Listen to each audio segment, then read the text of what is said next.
కొన్ని ఆసక్తికరమైన విశేషాలు చూసిన తర్వాత, వీడియోలు చూసిన తర్వాత చర్చలోకి వెళదాం.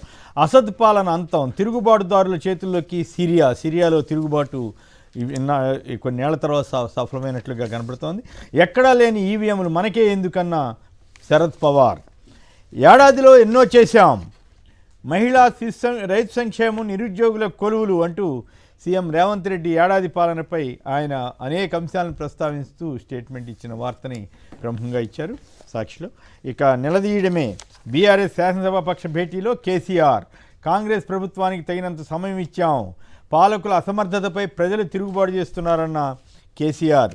10 ఏళ్ల పాలన డిశ్చార్జ్ రిపోర్ట్, బీఆర్ఎస్ ఛార్జ్షీట్పై మంత్రి పొంగులేటి ఫైర్, రాష్ట్రాన్ని గాడిన పెట్టడంలో ప్రజాపాలన ప్రభుత్వం విజయం సాధించిందన్న పొంగులేటి. రేవంత్ ఇటుకతో కొడితే మేము రాయితో బదిలిస్తాం, ఎన్ని నిర్బంధాలు విధించినా ప్రశ్నించడం ఆపేది లేదన్న కేటీఆర్. మంచు కుటుంబంలో హై డ్రామా, ప్రముఖ నటుడు మోహన్ బాబు ఇంట్లో హైడ్రామా నడిచిందంటూ సోషల్ మీడియాలో వైరల్ అవుతున్న తీరు, మనోజ్పై మోహన్ బాబు దాడి చేశారంటూ మీడియాలో ప్రచారం జరుగుతోంది. సోషల్ మీడియాలో నడవలేని స్థితిలో ఆసుపత్రిలో చేరిన మనోజ్, తమకు ఎలాంటి ఫిర్యాదు అందలేదంటున్న పోలీసులు, తనపై దాడి జరిగిందంటూ మనోజ్ డయల్ 100కు కాల్ చేసినట్లు వెల్లడి. ఏడాది పాలన ఎడతగని వంచన, ఛార్జ్షీట్ విడుదల చేసిన హరీష్ రావు. కాంగ్రెస్ ఏడాది పాలనపై తెలంగాణ తల్లి మార్పు మూర్ఖత్వం, సీఎం తలతెక్క ఆలోచనలతో తెలంగాణ అస్తిత్వానికి గాయం అంటూ కేసీఆర్ వ్యాఖ్యానించారు. సో ప్రస్తుతం తెలంగాణలో అత్యంత ఆసక్తికరంగా సాగుతున్న చర్చల్లో తెలంగాణ తల్లి సెంటిమెంట్ రాజకీయం. తెలంగాణ తల్లి కేసీఆర్ గారు మొదట రూపకల్పన చేయించి రాష్ట్రం అంతా కూడా ఆ విగ్రహాలు పెట్టించారు. అయితే దాంట్లో మరి పింక్ కలర్ ఉందనో ఏమో తెలియదు, కానీ మొత్తం మీద ఆ విగ్రహం కాంగ్రెస్కి నచ్చలేదు. వాళ్ళు సొంతంగా ఇంకొక విగ్రహం తయారు చేయించి తెలంగాణ తల్లి విగ్రహానికి ఇప్పుడు రెండింటినీ పోల్చి రకరకాల విశ్లేషణలు, వ్యాఖ్యలు వస్తున్నాయి. వాటి మీద ఆయా రాజకీయ పార్టీలు ఎలా స్పందిస్తాయో మనం చూద్దాం. మనం మాట్లాడడానికి ముందుగా కూటమి కొత్త స్టాండ్స్, పేరెంట్స్ కమిటీలో ఇక ఏపీ విశేషాలు. కూటమి కొత్త స్టాండ్స్, పేరెంట్ కమిటీ సమావేశాల పేరుతో ఏమార్చే యత్నం, ఇంతకాలం ఇంతటి నటనా కౌశలం సీఎం చంద్రబాబుకే సొంతం అన్న వైసీపీ అధ్యక్షుడు జగన్. టీచర్లు, విద్యార్థుల తల్లిదండ్రుల సమావేశాలేమి కొత్త కాదు, వైసీపీ ప్రభుత్వ హయాంలో కూడా జరిగాయి. ఇంతకీ తల్లికి వందనం ఎక్కడ? వాటి గురించి విద్యా వ్యవస్థను మొత్తం నాశనం చేసి ఇప్పుడు కొత్త కథనం, కొత్త డ్రామా వేస్తున్నారా అని ప్రశ్నించిన Jagan. English medium, TOEFL subject టీచర్ల విధానం ఇవన్నీ సిబిఎస్ఈ వంటివి ఎత్తివేసి ఇప్పుడు పిల్లల్ని ఉద్ధరిస్తామంటూ నాటకాలు ఆడతారా అని ఆగ్రహం వ్యక్తం చేసిన వైఎస్ జగన్. మా ఫిర్యాదులపై చర్య తీసుకోరా, రాష్ట్రంలో చట్టం టీడీపీ వారికి ఒకలా, వైసీపీ వారికి ఇంకోలా ఉందన్న అంబటి రాంబాబు. లోకేష్, అయ్యన్న పాత్రుల ప్రోద్బలంతో మాపై అసభ్యంగా పోస్టులు పెట్టారంటూ ఆయన మండిపాటు. పోలీసుల పక్షపాత వైఖరిపై ధ్వజమెత్తిన మాజీ మంత్రి అంబటి. సెజ్ భూములు తిరిగిచ్చిన ఏకైక సీఎం జగన్, అక్రమ కేసులు పెట్టింది రైతుల భూములు లాక్కుంది చంద్రబాబే అంటూ కాకినాడ సెజ్ సంబంధించి కన్నబాబు, అట్లా దాడిశెట్టి రాజా తదితరుల వ్యాఖ్యలు. అలాగే అక్కడ రైతులు కూడా జగన్ గారి టైంలో తమకు ఎలా భూములు వెనక్కి ఇచ్చింది, వాటిని అమ్ముకోవడం ద్వారా వాళ్ళు ఎలా లాభపడింది వివరిస్తే, ఈనాడు వాళ్ళు మొన్న అడ్డగోలుగా రాశారు కదా, సెజ్ భూములు అమ్ముకున్నారు, ఎవరెవరో కొన్నారని చెప్పి.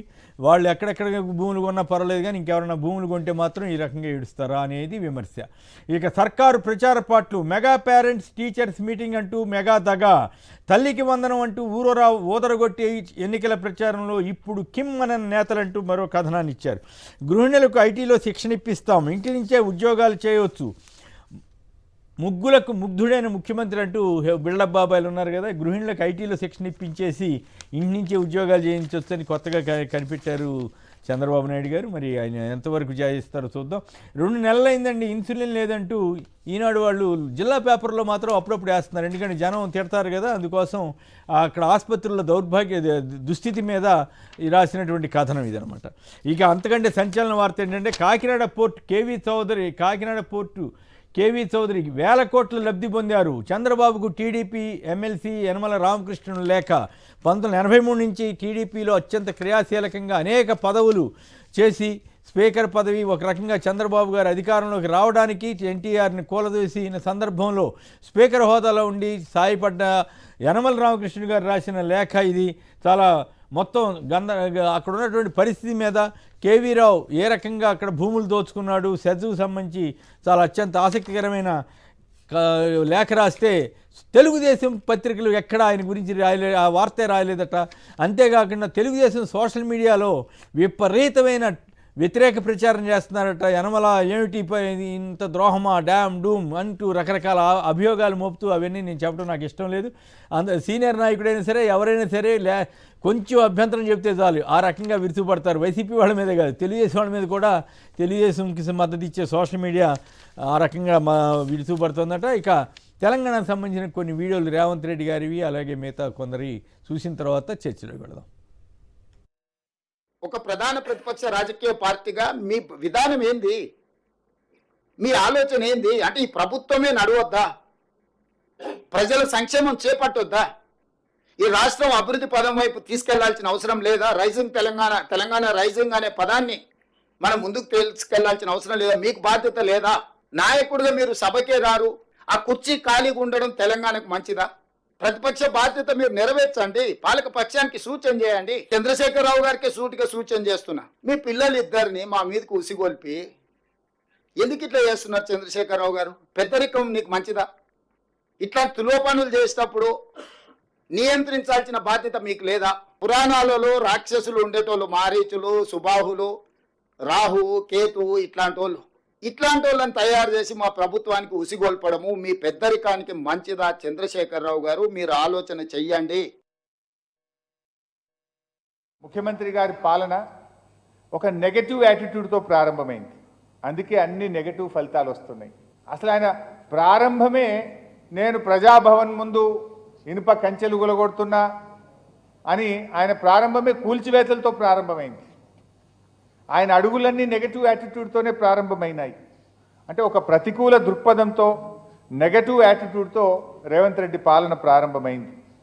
వచ్చి రాగానే అసెంబ్లీలో 6 గ్యారంటీల పైన చట్టబద్ధత తెస్తామనే హామీ ఏదైతే ఇచ్చిండ్రో దాన్ని తుంగలో దొక్కారు. వాళ్ళు ఏమన్నారు? మొదటి అసెంబ్లీలోనే 6 గ్యారంటీల మీద చట్టబద్ధత తెస్తాము అని స్పష్టంగా ఆ రోజు హామీ ఇచ్చారు. మొదటి కాదు 4 అసెంబ్లీ సమావేశాలైనా ఇప్పటి వరకు 6 గ్యారంటీల మీద చట్టబద్ధత రాలేదు. ये कांग्रेस पार्टी परजीवी पार्टी है, परजीवी पार्टी। परजीवी पार्टी मतलब आपको मालूम है, जानते हैं? परजीवी पार्टी वो होती है जो लता की तरह किसी पेड़ के साथ चिपक जाती है और पेड़ से ताकत लेकर के खुद खड़े होने की काम करती है और उस पेड़ को सुखा भी देती है। कांग्रेस पार्टी ऐसी पार्टी है जो अपने बूते पर नहीं खड़ी होती, ये दूसरी पार्टियों के बूते पर खड़ी होती है और जिसके सहारे खड़ी होती है उसको भी डुबो देती है। ये कांग्रेस पार्टी का रवैया है। రైట్, అవి ఆసక్తికరమైన వీడియోలు.